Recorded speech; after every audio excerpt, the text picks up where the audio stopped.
One day after former President Trump pleaded not guilty to federal charges, he conspired to overturn the 2020 election. His rivals are on the campaign trail and overseas, making the arguments that they are the ones who can win the White House.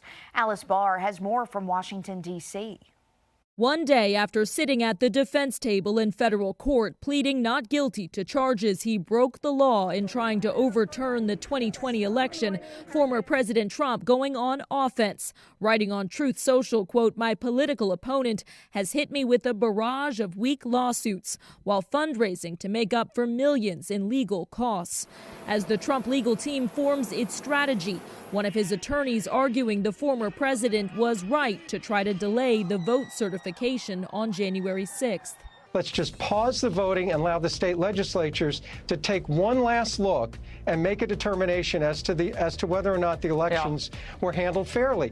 That's constitutional law. It is a flat out admission that they did what exactly the U.S. Code and the indictment says is a crime. On the campaign trail, former Vice President and now candidate Mike Pence stepping up his rebukes of the Republican frontrunner. It wasn't just that they asked for a pause.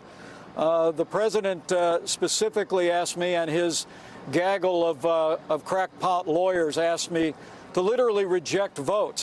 A new Reuters Ipsos poll found close to half of the Republicans surveyed would not vote for Mr. Trump if he were convicted. I'm actually a Republican, and I would like to see my party open their eyes to see what's going on, to cut ties with him and move forward. A warning sign or an outlier, with most polls showing the former president gaining ground as his legal troubles mount. I still like him.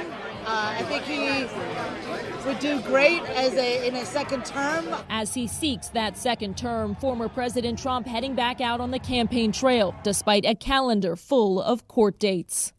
In Washington, Alice Barr, NBC News.